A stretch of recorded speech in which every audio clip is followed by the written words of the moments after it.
고린도전서 7장 10절로 24절까지의 말씀 우리 다 같이 한 목소리로 합독하겠습니다.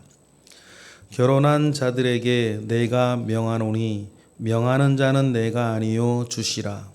여자는 남자에게서 갈라서지 말고 만일 갈라섰으면 그대로 지내든지 다시 그 남편과 화합하든지 하라.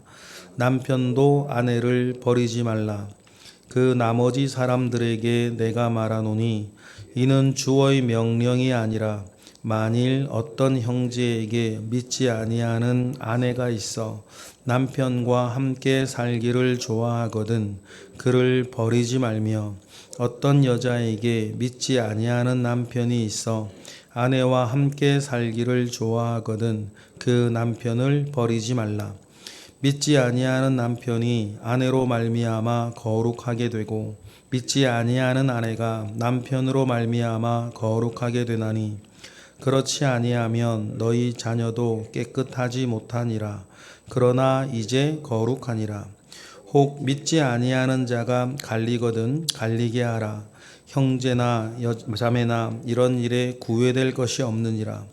그러나 하나님은 화평 중에서 너희를 부르셨느니라. 아내된 자여 내가 남편을 구원할지 어찌 알 수 있으며 남편된 자여 내가 내 아내를 구원하는지 어찌 알 수 있으리요. 오직 주께서 각 사람에게 나눠주신 대로 하나님이 각 사람을 부르신 그대로 행하라. 내가 모든 교회에서 이같이 명하노라. 할례자로서 부르심을 받은 자가 있느냐? 무할례자가 되지 말며 무할례자로 부르심을 받은 자가 있느냐? 할례를 받지 말라.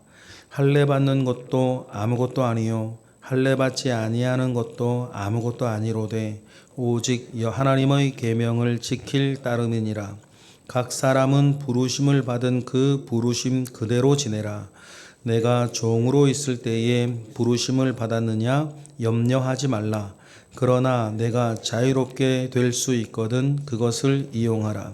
주 안에서 부르심을 받은 자는 종이라도 주께 속한 자유인이요 또 그와 같이 자유인으로 있을 때에 부르심을 받은 자는 그리스도의 종이니라. 너희는 값으로 사신 것이니 사람들의 종이 되지 말라. 형제들아 너희는 각각 부르심을 받은 그대로 하나님과 함께 거하라. 아멘. 형제들아 너희는 부르심을 받은 그대로 하나님과 함께 거하라. 여러분 이 대원칙을 여러분 늘 가슴에 품고 살아가시는 우리 모두가 되기를 주님의 이름으로 축복합니다. 오늘 말씀이든지 결혼을 했든지 미혼이든지 비혼이든지 사별이든지 심지어는 이혼이라 할지라도 하나님께서 부르신 그대로 그 안에서 하나님께서 우리에게 주시는 그 삶의 가치를 추구하며 살아가야 한다라고 하는 것이 오늘 우리가 읽은 본문의 골자이겠습니다. 그러니 여러분 우리에게 가장 중요한 것이 뭡니까? 지금입니다. 우리에게 가장 중요한 것이 뭡니까? 바로 여기예요. 우리에게 가장 중요한 것이 뭡니까? 지금 내 모양입니다. 생각할 그 이상의 것을 품지 말고 하나님께서 오늘 여기에서 주신 나의 삶과 형편과 그 모든 것에 자족하며 하나님께서 이러한 삶을 오늘 나에게 허락하신 이유, 뜻을 생각하며 여러분 그 안에서 충성스럽게 사시기를 바랍니다. 여러분 결국은 다 지나가는 거 아닙니까? 여러분 다 지나가는 것입니다.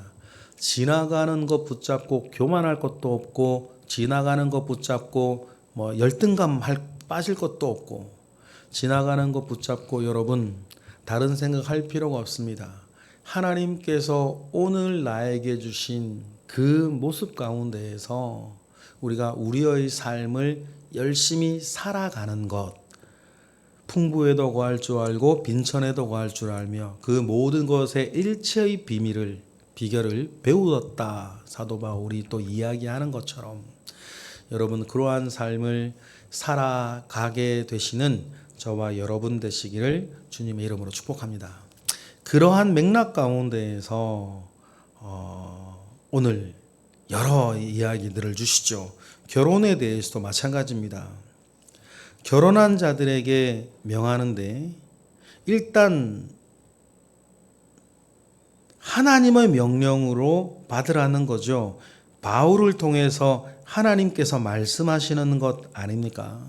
여러분 우리가 처음에 출발은 고린도 전서도 마찬가지 바울이 고린도 교회에 쓴 편지였어요. 회람 편지라 그럽니다. 교회에 보내면 돌아가면서 읽으라고. 그 책이 많은 시대가 아니니까. 그래서 회람 편지입니다. 그러나 여러분 이 편지를 통해 하나님이 말씀하셨어요. 그래서 수많은 시간들이 쌓이고 흐르면서 하나님께서 친히 하신 말씀의 권위를 많은 사람들이 경험하면서 성경이 된 겁니다. 여러분 그 흐름 가운데 하나님의 역사를 볼 수 있어야 되죠. 그러니 여러분 오늘 바울이 말하는 것처럼 명하는 자는 내가 아니요 주시라 라고 이야기하면서 결혼에 대해서는 이렇게 얘기를 하세요. 10절 11절 읽어보겠습니다. 시작. 결혼한 자들에게 내가 명하노니 명하는 자는 내가 아니요 주시라. 여자는 남편에게서 갈라서지 말고 만일 갈라섰으면 그대로 지내든지 다시 그 남편과 화합하든지 하라. 남편도 아내를 버리지 말라라고 하면서 남자나 여자에게나 여러분 결혼해서 우리가 생각하는 것 다 있어요. 갈라지지 말고 갈라졌으면 그대로 있든지 갈라져서 다시 합하든지 그러면 이거나 저거나 같은 말인 거예요. 중요한 건 뭐예요? 그 안에서 하나님의 가치를 쫓으며 살아가라는 것입니다. 외형적인 틀보다 더 중요한 것은 그 외형의 틀 안에서도 하나님께서 이러한 삶을 나에게 허락하신 그 뜻을 깨닫고 그 뜻조차 살아나가는 가치를 일구어내야 한다라고 말씀하세요. 그러니 여러분 이러한 대원칙 가운데에서 12절도 계속 이야기를 하죠. 그리고 어떤 이유라 하더라도 버리지 마라. 이는 주의 명령이 아니라라고 얘기하면서 믿지 않는 아내라 하더라도 버리지 말고 믿지 않는 남편이라도 버리지 말라고 얘기를 합니다. 왜냐하면 결혼은 그 자체에 숭고한 언약이 있어요. 결혼할 때에 그 누구도 살다가 마음에 안 들면 그냥 걷어치워야지. 이래 적당히 살다가 헤어져야지. 그렇게 약속하고 결혼하는 사람은 없습니다. 믿는 이나 믿지 않는 이나 마찬가지예요. 특별히 믿는 이들은 결혼을 할 때 하나님 아버지 앞에서 약속합니다. 이 결혼에 대한 약속이 있어요. 그러면 여러분 일단은 먼저는 가장 중요한 건 결혼할 때 하였던 그 약속을 지켜나가는 것이 숭고한 가치라는 것이죠. 왜 그렇습니까? 그 믿지 않는 남편, 믿지 않는 아내와의 결혼에서도 우리가 바라보는 목적이 있기 때문이에요. 왜 그러냐? 14절 다 같이 시작. 믿지 아니하는 남편이 아내로 말미암아 거룩하게 되고 또 어떻게 됩니까? 믿지 아니하는 아내가 남편으로 말미암아 거룩하게 되나니 그렇지 아니하면 너희 자녀도 깨끗하지 못하리라. 그러나 이제 거룩하니라. 그러니 여러분 하나님께서 그 결혼과 결혼으로 말미암아 생겨진 그 가족 간의 관계 안에서 하나님께서 어떤 일을 하실지 모른다. 그러니 그 관계를 지향하고 있는 남편 때문에 아내가 구원받아 거룩하게 되든지, 아내 때문에 남편이 구원받아 거룩하게 되든지, 그리고 그 관계 안에 태어난 자녀들이 주님 앞에 구원받아 거룩하게 되든지, 그 모든 것의 기회라는 거예요. 그러니 그 기회 안에서 믿지 않는 자라 하더라도 일단은 갈라서기 위해 애쓰지 말라 그래요. 그런데 여러분 15절도 있어요. 15절 우리 읽어볼까요? 시작. 혹 믿지 아니하는 자가 갈리거든 갈리게 하라. 형제나 자매나 이런 일에 구애될 것이 없느니라. 그러나 하나님은 화평 중에서 너희를 부르셨느니라. 혹시 그래서 믿지 아니하는 그 배우자로 하와 살다가 이게 갈라지게 된다고 하면 그냥 그대로 두래요. 이런 일에 뭐 구애받을 필요 없다. 두려워할 필요 없다. 아마 그런 말이에요. 그렇다고 해서 결혼이라고 하는 것 자체가 가지고 있는 숭고한 약속이 있는데 그것을 사사로이 깨라는 말은 아니에요. 그래서 그러나로 붙이죠. 그러나 하나님은 여러분을 어떻게 부르셨다? 화평 중에 부르셨다. 그러니 가치를 보면서 16절 다시 한번 반복하죠. 읽어볼까요? 아내된 자들아 내가 남편을 구원하는지 어찌할 수 있으며 남편 된 자여 내가 내 아내를 구원하는지 어찌 알 수 있으리요 라고 하면서 여러분 그 안에서 바라보아야 할 가치를 생각을 하여서 화평 중에서 거하라는 것이 일단은 제일 중요하고, 그러다가 만일 갈라서게 되어졌다 그럼 내버려 두라.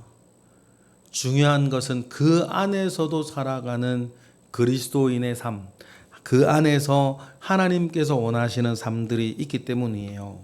이것은 결혼에만 적용되어진 게 아닙니다. 다 그 사람의 신분, 그 사람의 경제력, 모든 것 다 마찬가지예요. 우리도 마찬가지입니다. 우리가 신분, 경제력 뿐이겠습니까? 건강 형편이나 여러분들이 가지고 있는 모든 삶의 내용, 형편, 처지, 입장, 그 모든 것에서도 눈에 보이는 그 껍데기들이 중요한 게 아니고 눈에 보이는 그러한 삶 안에서 나는 하나님 앞에 어떤 삶을 살아가느냐가 중요하다. 여러분 그게 중요해요. 그래서 제가 가끔 말씀을 드리잖아요. 사람은 명사에 관심이 있는데 하나님은 형용사에 관심이 있다. 여러분 하나님의 관심사는 여러분에게 붙게 될 형용사예요. 어떤 아내이고 어떤 여자고 어떤 그리스도인이고 어떤 목사고 어떤 아빠고 어떤 직분자고 그 어떤이 중요하다는 거예요. 그 어떤은 내가 하나님 아버지 앞에 고백하는 믿음의 고백으로 만들어지는 거니까. 그 믿음의 고백이 쌓여서 나라고 하는 이 명사에 붙는 수식어 말이에요. 나라고 하는 이 명사가 살아갔던 서술어 말이에요. 그게 중요한 거지. 이 세상은 자꾸 우리에게 명사만 강조하는 거예요. 그럼 여러분 이 세상에 영원한 명사가 어디 있어요? 이 세상에 영원한 명사가 어디 있습니까? 생명이라 하더라도 이 육신이라 하더라도 아니 어느 지위나 직책이나 뭐든 이 세상에 영원한 명사는 없어요. 그러나 하나님 아버지 앞에 그 명사가 살아왔던 시간은 형용사로 영원히 남는다. 여러분 그걸 꼭 기억하셔야 됩니다. 그리고는 여러분 대원칙 17절을 얘기하죠. 17절 읽어볼까요? 시작. 오직 주께서 각 사람에게 나눠주신 대로 하나님이 각 사람을 부르신 그대로 행하라. 내가 모든 교회에서 이같이 명하노라. 그래서 쭉 얘기가 나와요. 할례자면 할례자로 살아라. 할례 안 하려고 애쓸 필요 없다. 무할례자면 무할례자로 살아라. 그거 아무것도 아니다. 그래 할례발 애쓰지 말아라. 그 얘기를 하는 거죠. 그리고 20절에 똑같은 얘기를 하세요. 각 사람은 부르심을 받은 그 부르심 그대로 지내라라고 하면서 종으로 부르심을 받았으면 이 종에서 벗어나기 위해서 막 어떻게 도망가고 뭐 그렇게 하지 말라는 거예요. 만약에 자유할 기회가 있으면 그걸 잡지만 종으로 부르심을 받았다고 하여서 막 이상하게 생각하지 말아라. 중요한 건 명사가 아니라 형용사니까. 성경의 대표적인 그 얘가 요셉 같은 사람 아닙니까? 요셉의 삶을 보면 정말 참 우리가 배워야 되는 게 뭐로 있든지 요셉에게 부는 형용사는 한 가지예요. 하나님이 함께 하시는.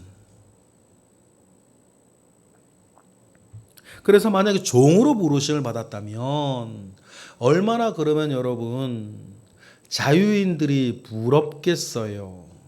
자유인이라야 일단 바울처럼 막 여기저기 다니며 전도도 할 거고 예배생활 신앙생활 하는데도 말입니다. 다른 건 눈치 안 보고 언제든지 교회 오고 와서 뭐 기도하고 교제하고 성찬하고 그래서 종이고 노이면 어떻게 해야 돼요? 자기 할 거 다 하고 나중에 해야 되고 하니 얼마나 피곤하겠고 얼마나 힘들겠고 그럼에도 불구하고 복음을 전파받아서 구원을 받았는데 자기는 종으로 매여 있으니 얼마나 아쉽고 때로는 서럽고 하겠냐고요. 그런데 대원칙이 뭐라고요? 지금 나이가 부르심을 받은 그대로 행하는 거예요. 자유인으로 부름을 받았다 하더라도 마찬가지예요. 왜냐하면 우리는 자유인이나 종이나 다 그리스도의 종으로 우리는 살아가는 사람들이니까. 22절 읽어볼까요? 시작. 주 안에서 부르심을 받은 자는 종이라도 주께 속한 자유인이요 또 그와 같이 자유인으로 있을 때에 부르심을 받은 자는 그리스도의 종이니라. 그러니 우리가 세상 법의 종, 사람의 종, 문화의 종이 되는 것이 아니라 우리는 모두가 그리스도의 종이라는 것을 기억을 하고 여러분 부르심을 받은 그대로 행하라. 여러분 이것 우리 시대에는 여러분 뭐 종이나 노예나 자유인이나 귀족이나 이런 게 어디 있겠습니까? 그런 거 없습니다. 그렇지만 여러분 원리는 똑같아요. 여러분들이 주거가 어떤 모양이든 월급이 어떻든 삶이 어떻든 내가 지금 어떻든 남편이 어떻든 가정이 어떻든 뭐가 어떻든 중요한 건 그런 게 아니다. 중요한 건 그 안에서 나는 하나님 앞에 어떤 삶을 살고 있냐. 그래서 자족하는 마음은 경건에 큰 유익이 있느니라. 그래서 말씀도 하십니다. 그리고 계속 반복을 하죠. 24절 읽어볼까요? 시작. 형제들아 너희는 각각 부르심을 받은 그대로 하나님과 함께 거하라. 그런 것들은 다 하나님께 맡기고 나는 지금 여기에서 나의 그러한 형편 속에서 나는 어떻게 하나님 아버지 앞에 가치 중심적으로 살 거냐. 그것이 중요한 삶의 원리. 여러분 오늘 우리도 우리의 삶, 나의 삶을 구동해가는 가장 중요한 정신은 여기에 있어요. 그러니 여러분 교만할 것도 없고 너무 낙심할 것도 없어요. 둘 다 교만이에요.